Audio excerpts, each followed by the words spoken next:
Olá, eu me chamo Ini, sou da Universidade do Estado do Amapá e hoje vou trazer um artigo relacionado ao garimpo.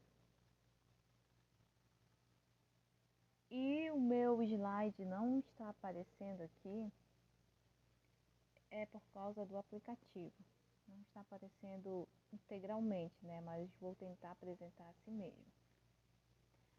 Bom, o estudo ele retrata a avaliação geoquímica ambiental do garimpo Areinha, que é o estudo da concentração e distribuição de metais pesados nos sedimentos e os danos à saúde humana. Intervenções antrópicas no meio ambiente causam alterações significativas e os efeitos da degradação dos recursos naturais muitas das vezes implicam no surgimento de fatores ambientais de risco. Então, toda intervenção humana causa uma reação adversa e negativa no nosso ecossistema.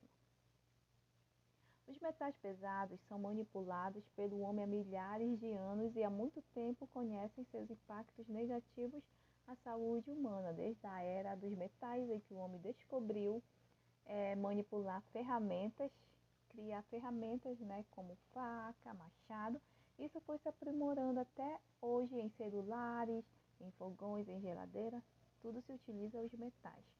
Então, dessa forma, desenvolveu-se em torno da contaminação, que é histórica essa contaminação, por metais pesados na área ambiental em que atua a geoquímica. Sedimentos e metais pesados nos sedimentos. Bom, sedimentos de fundo são compostos por materiais sólidos insolúveis e desagregados, que são retidos lá no fundo, lá no fundo do rio, né, ou no fundo da água de retenção.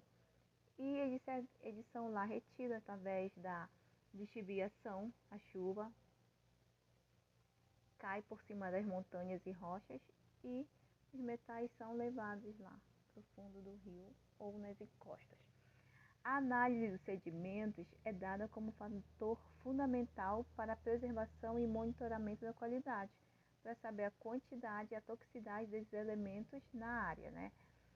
E uma norma que está incluída na norma NBR 71.81 é a análise granulométrica, que ela faz essa avaliação da quantidade de metais. Ela, aqui como você pode ver na figura, são diversas peneiras de diversos tamanhos, que eles vão selecionando os metais, né? E depois eles vão pesar a quantidade deles por área lá no cálculo. Metais e saúde humana. Elementos químicos com a densidade superior a 5 gramas por centímetro cúbico são denominados metais pesados. Então, pesados são a partir de 5 gramas por centímetro cúbico. E dependendo de seu teor nos compartimentos disponíveis aos seres humanos, como solo, água e ar, os metais pesados podem causar muitos danos e podem até também fazer efeitos danosos ao DNA dos mamíferos, que pode causar também toxicidade, pode matar com o tempo a espécie, fazendo a espécie morrer, se ela for muito específica, ou também pode causar alterações no DNA, né, fazendo essa espécie não se relacionar com outras espécies em um determinado ponto lá do ecossistema.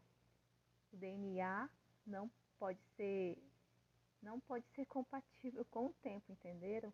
Então, isso é uma causa que pode causar o isolamento geográfico da espécie ou até mesmo a própria extinção. A metodologia do estudo envolveu a análise qualitativa para saber a qualidade daquele rio ou daquela área, se está salubre ou insalubre, e quantitativa, a quantidade de metais no estudo daquela área.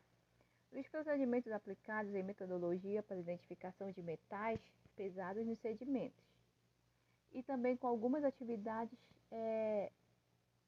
divididas em 3 etapas. A primeira etapa compreendeu o planejamento da pesquisa, delimitação da área de coleta e a conservação das amostras. Então, a primeira foi como fazer esse planejamento, o mapeamento e a posição geográfica que essas amostras serão coletadas.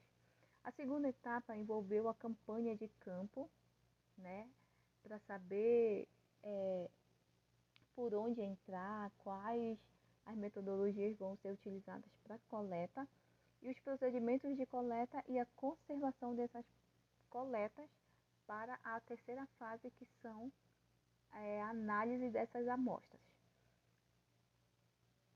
As amostras geoquímicas dos sedimentos foram por abertura química por digestão, leitura dos metais com espectrometria de absorção atômica por chama, utilizado esse espectro por chama, utilizando calor para saber, né, a caracterização lá de como cada elemento se comporta na espectrometria, para depois fazer a leitura para caracterizar qual é os elementos que estão ali, né? E a tabulação de dados e análise estatística. A metodologia adotada inclui a coleta de amostras de sedimentos com 13 pontos distintos. Então, as amostras foram coletadas em 13 pontos distintos da área de estudo, seguida da análise da concentração de metais pesados como cobre, níquel, chumbo e zinco. Para a análise química, foi utilizada a técnica de espectrometria de absorção atômica por chama, como eu citei anteriormente, a chamada FAAS, permitindo a quantificação dos metais presentes nos sedimentos. Os resultados foram comparados com os limites estabelecidos pela Legislação Ambiental CONAMA 344/2004, a fim de avaliar os riscos potenciais à saúde humana. Então, cada elemento lá nessa resolução está lá, descrito. Se passar do teto médio, já tem uma toxicidade, já pode causar algum efeito à saúde humana e à saúde dos animais também, né? Aqui é a tabela da metodologia utilizada. São 9 pontos, são 13, na realidade são 13 pontos, mas tem o ponto 1, 2, 3 e 7 que tem pontos extras. Então, somando, são 13 pontos, né? E cada ponto foi delimitado, caracterizado e marcado por GPS com a localização de latitude, longitude, altura e a descrição, né? Onde está esse ponto. Por exemplo, aqui no ponto 3, trecho do rio Jequitinhonha. O resultado do estudo identificou concentrações elevadas de metais pesados em alguns pontos da área analisada. Alguns pontos obtiveram concentrações desses metais de cobre, níquel, chumbo, em alguns pontos dos 13 lá pontos, né? Que na realidade são 9, sendo ponto 1, 2, 3 e 7 com ponto extras. Então, por exemplo, aqui, o cobre, o ponto 3 extra ultrapassou o nível 1, enquanto o ponto 1 extra excedeu o nível 2 da legislação ambiental. Então, o cobre, no ponto 3, ultrapassou o nível 1, porém, o ponto 2 excedeu lá o nível da legislação ambiental, como a gente vai ver. O níquel, o ponto 3 extra, também ultrapassou o nível 1. O chumbo, 6 pontos apresentaram concentrações entre 35 mg por quilograma no nível 1 e 91,3 mg quilograma pelo nível 2. O zinco não obteve nenhuma violação à legislação ambiental e também estava em baixa concentração. A gente vai ver aqui nessa próxima tabela.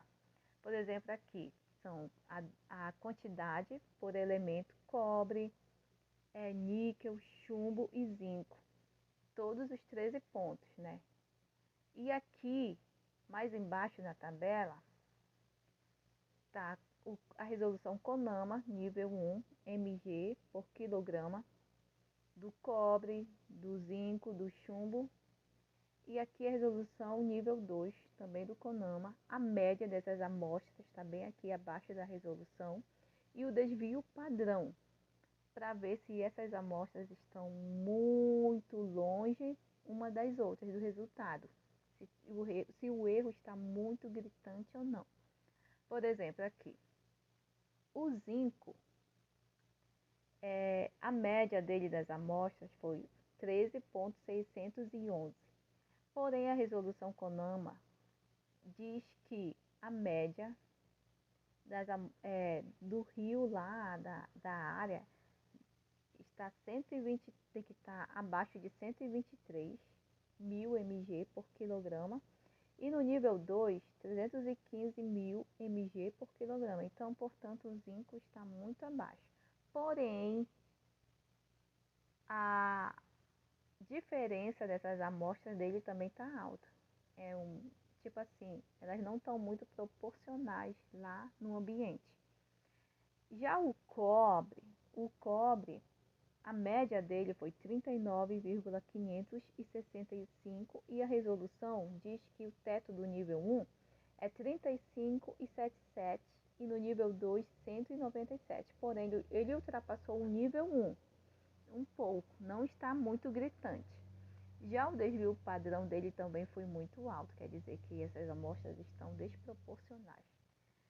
E já o chumbo, no nível 1, o chumbo ele ultrapassou um pouco, porque a resolução CONAMA no nível 1 trata de 35 mil até 35 mil mg por quilograma.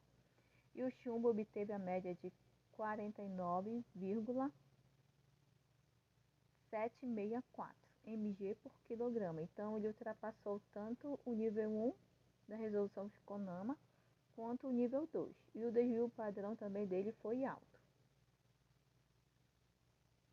O níquel, a média dele foi 6,229. Ele não ultrapassou a resolução tanto no nível 1, CONAMA, quanto a resolução CONAMA do nível 2. E o desvio padrão dele foi baixo. Então, eles estão mais proporcionais ali no ambiente. Então, o alto desvio padrão para a concentração, especialmente para o cobre, com 99.500 mg, e o chumbo, com 33.700 mg por quilograma, isso indica uma distribuição não homogênea das amostras na natureza, como correntes fluviais, deposição diferenciada de materiais ao longo do tempo. Então, as correntes fluviais também fazem essa alteração aí da desproporção, distribuição deles. E a conclusão é que esse estudo espera somar à comunidade científica mais informações sobre a qualidade da bacia do rio Jequitinhonha e a influência das ações antrópicas na região, sobretudo as relacionadas ao garimpo. E ficou evidente o potencial de risco à saúde das populações ajusantes. E embora os teores de metais pesados foram relativamente baixos, são baixos hoje, mas amanhã não se sabe, porque foi um salto muito grande na descomposição, na degradação lá visual do ambiente, né? Saiu do artesanal, isso aqui, para o mecanizado, nessa proporção. Então, de metais pesados, não tem risco alto, é um risco baixo. Mas, relacionado aos animais, a floresta e a rio é um risco elevado, né? Não está, porque o estudo ele só trata de metais pesados no rio.